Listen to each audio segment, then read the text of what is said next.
It's a case which raises serious questions as to whether the UK's immigration service is capable, frankly, of preventing dangerous, violent criminals from entering Britain. An Afghan asylum seeker has been found guilty of murdering an aspiring Marine in Bournemouth last year. Lawangin Abdulrahmanzai posed as a child to enter the UK despite having been convicted, get this, of a double murder in Serbia and being denied asylum in Norway. He was also convicted as well of drug dealing in Italy, reportedly. He was convicted for the fatal stabbing of 21-year-old Thomas Roberts in Bournemouth following an argument over an e-scooter. Now, the Tory MP Lee Anderson, who sits on the Home Affairs Committee, is calling for tougher action, as indeed a lot of you are as well. I want to get to the heart of this story. We're going to be returning to it every single hour that I'm on air and throughout the hour as well. Get your views coming in, gbviews@gbnews.uk. I want to know how many adults posing as children are in UK schools. I also want to know how on earth this guy was allowed in, and frankly, loads more questions as well, namely based as well around why can't we do more to age verify people coming across here. GB News' Home and Security Editor Mark White joins me now. Mark, the breaking news to start. Yeah, I mean, this is an absolute shocker of a case, and it highlights something we've been reporting on for many months now, the real concerns about the vetting process for those coming across. How do you know when people throw away their documentation and lie about what the real names and dates of birth are, who they are, and the potential threat they pose? Couple that with the other scam that's going on, which is many people who are adults being told to say that they're teenagers because they are treated differently within the asylum system. We know that they've been both going on in tandem. So this case is really a stark illustration of that. And following this murder, now we have Lee Anderson, who is on the Home Affairs Select Committee, a senior backbencher, now saying it's time to actually detain all asylum seekers until we can do proper checks to establish who exactly they are and the potential threat that they pose. This is what he said, first of all. I've been saying from day one, anybody arriving here illegally on our shores, because we can't do the full background checks, they should be detained until we can fully decide who they are, where they've come from, and if they've got a legitimate asylum claim. If not, keep them detained in detention centres. That's not too difficult to do. OK, so first and foremost, ladies and gentlemen, everyone watching or listening, I want your views on that. Do you think, as Lee Anderson has suggested there, that there should be mandatory detention until, frankly, we can figure out who a lot of these people are? But the details of this case, Mark White, are absolutely staggering. The catalogue of unbelievable offences and the fact that this guy ended up in a school full of kids in this country.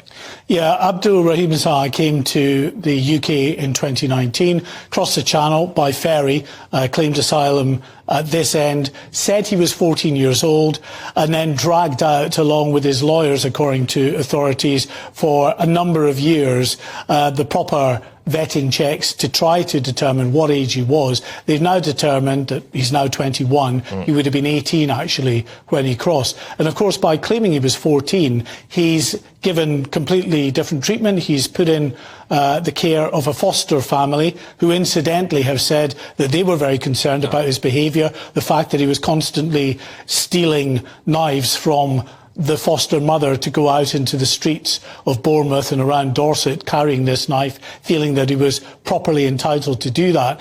Well, it's now, of course, emerged that when this young man came across, before he came across, about a year before, he was involved allegedly in the murder of two Afghans in Serbia in what was believed to be a dispute over people smuggling. He, we're told, had an AK-47, shot them at close range. He was convicted in his absence by the Serbian government, also convicted of drug offences in Norway and denied asylum in that country. You were seeing also some indications he was convicted of further drug offences in Italy. And for the Home Office here, there's a nightmare scenario of not really being able to get a handle on who he was and check all this, because there's no sort of joined up database with Serbia.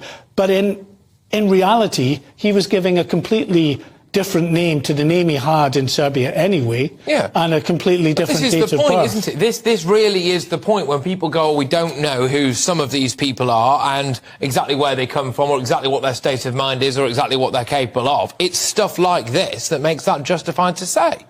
There's no doubt, and authorities have told me that out of the 45, almost 46,000 who came last year, there is no doubt there are hundreds of people who have criminal records who are not really conducive to the public good in this particular country, who you would never want to allow into your nation and be a potential threat to the UK. But the difficulty is, if, as we've discussed, you can't really get a handle on who they are because they're giving false information, and they're being schooled by the people traffickers, and then, of course, once they get into the hands of the sort of immigration lawyers, they are there. I'm not saying that the immigration lawyers are telling them to do anything illegal, but they're certainly coaching them on the best, most effective way to ensure that their asylum process and their asylum decision is favourable at the end of the day. One of the things I'm going to come on to a bit later in the show is how on earth this particular individual, who was posing as a 14-year-old, was allowed to attend school, obviously with people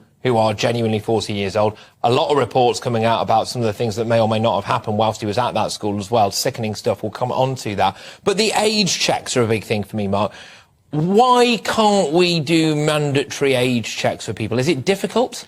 There's a lot of opposition, and it's coming from human rights groups and lawyers who say that this is invasive, as far as children are concerned. It infringes on their human rights. But this morning, as well as Lee Anderson now saying that he wants people detained until we can ascertain exactly who they are and the threat that they pose. The policing minister, Chris Philp, speaking in LBC today, has said that this case with Abdul Rahimzai absolutely illustrates why we need to be more innovative and carry out what some may say are invasive checks, but really it's x-raying wrists and other procedures that are not painful, but yes, they are medical checks to try to determine whether the body of an individual is the body of a 14, 15, 16-year-old or the body of a 19, 20, 21-year-old. And that's what Chris Philp says we need to do. And he said that the Immigration Minister, Robert Jenrick,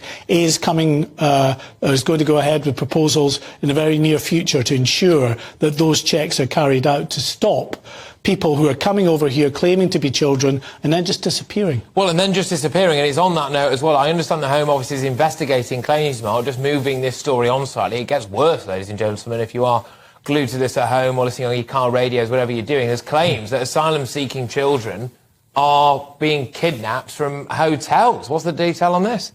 Well, I have to say that the feedback I'm getting from sources is that they're pretty sceptical and dubious about this line that they're being kidnapped. Yes, people who are on the face of it being considered as child asylum seekers are disappearing from hotels around the country in the hundreds.